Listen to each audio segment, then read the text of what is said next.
Hello, random people, and welcome to another episode of the Government Controlled. Straight to business, we are upgrading the tracking station so that we can actually see where we're going.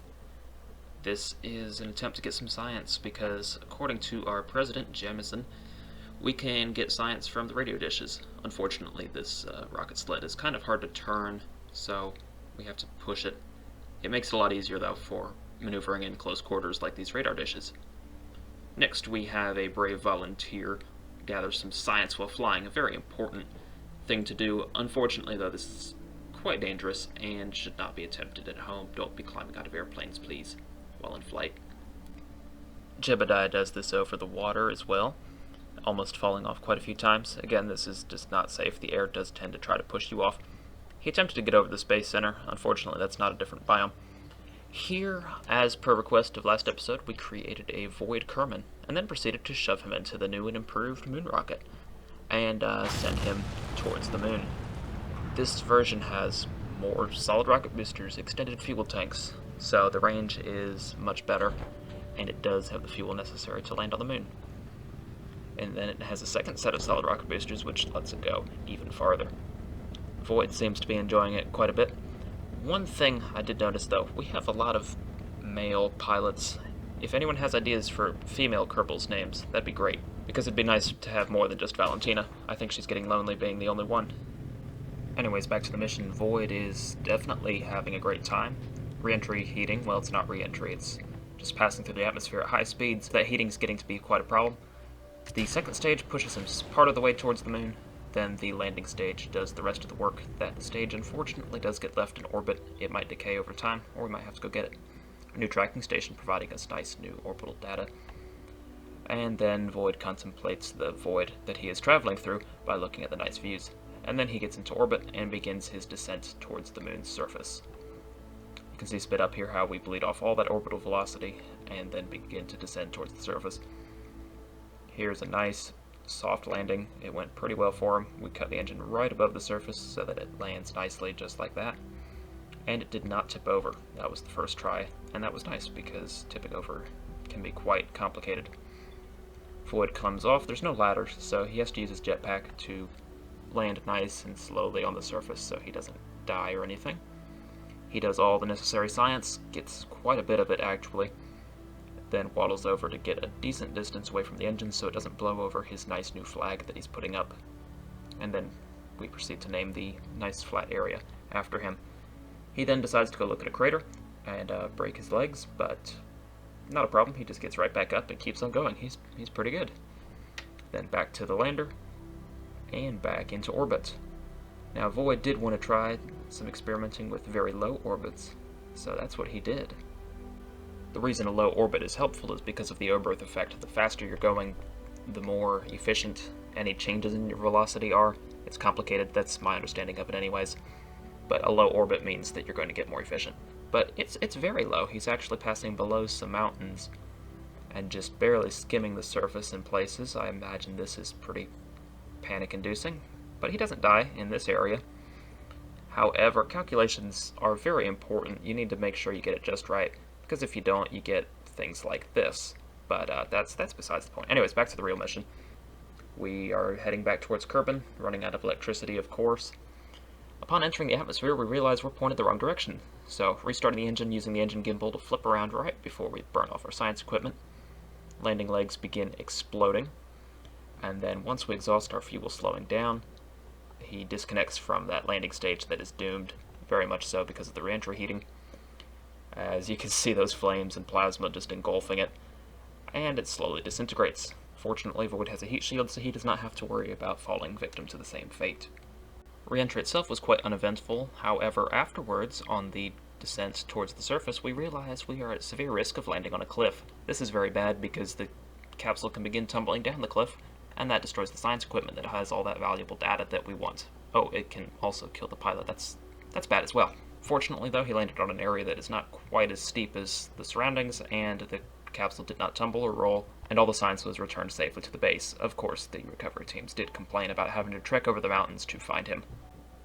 And then just look at this haul of science. I know that looks insignificant, but with 10% science, that's pretty nice. And then as per your request, I did go after the airplane parts. That is the nice thing about this series, you can have your input. With those new parts, our rocket plane was retrofitted to have wheels, movable control surfaces, and these new jet engine things. They're actually quite powerful when there's a cluster of 4 of them. Takeoff speeds were great. The plane really did perform a lot better than it used to. Valentina's testing it out with all this new technology. It can sustain a very aggressive climb, and with those control surfaces, it really does allow me to pull some nice maneuvers, keep it controllable at a large range of speeds. I was using my flight controllers for this. It made it a lot easier. This thing was hard to do with the keyboard. But I can do some really nice turns that were just not possible with the rocket-powered variant. Cruising altitude is not quite as good as the rocket variant, but cruising speed is much better, and range is much better. The trouble with this aircraft is that it's kind of heavy and is not really built for jet engines. It was intended for rockets. So we really do need a purpose-built one, and on attempting to land, that became even more clear.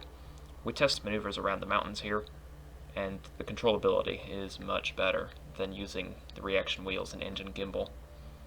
And while we're over here, we decided to get that same kind of science of climbing out and holding on for dear life, and asking them what they think about the experience. Low altitude cruise is also pretty good. Now here's those horrible landing characteristics. You can see how the back sways back and forth. The vertical stabilizers just really are not good enough for controlling yaw.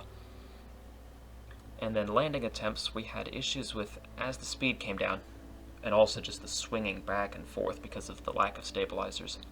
One wing would hit, and of course causes it to roll over and take out the other. It happened again. So in the final landing attempt, we deployed the parachute, and this allowed it to lose speed quickly enough before one wing could dip and get destroyed. Clearly, a better design was necessary. And this is that new design.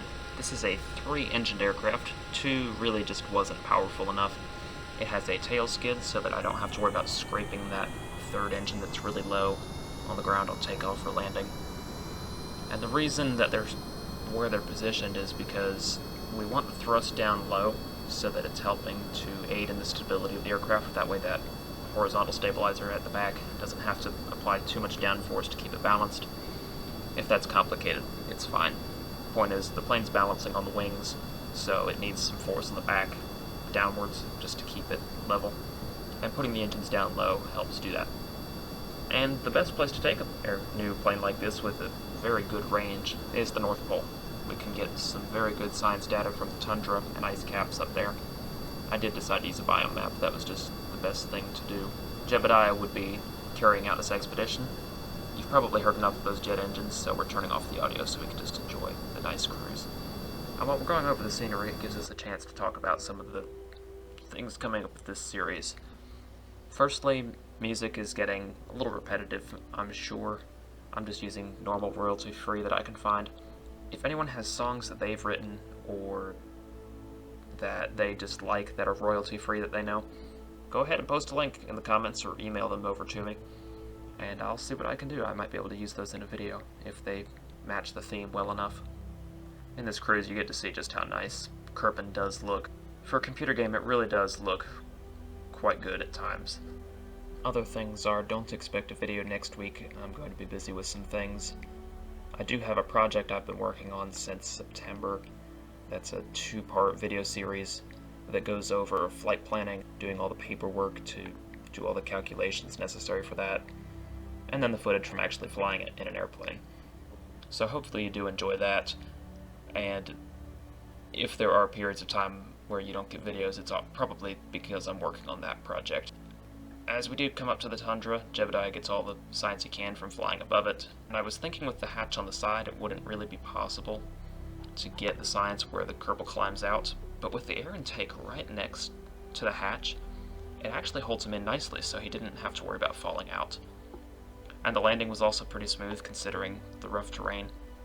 It does have flaps which help it slow down, but I was realizing it didn't slow down quite enough, so after this flight I did add some speed brakes so that I could really slow down in a hurry when I wanted.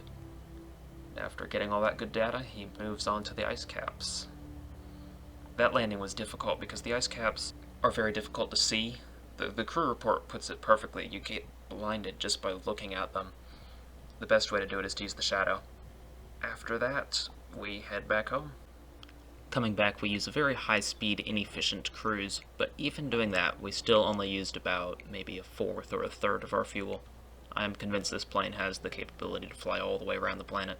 Landing, I had trouble managing speed, so that is another reason I added those speed brakes in a later version. But even then, it was still very safe. So thank you so much for watching. Definitely like, comment, and subscribe. Remember, you guys are the government, so give me mandates. I'm getting more batteries next time, so that we could maybe do a mission to Minmus, because right now we're going to run out of electricity and life support if we tried that. And later, when we get retractable landing gear, that is when I will start looking into space planes. With fixed landing gear, that's a lot of drag. They're also going to burn off. I guess I could attempt one without landing gear, but that gets complicated. There's some speculating about the future, so please do add your input so that I can hear what you think about all this. Thank you so much for watching, and I hope you all have a very nice day.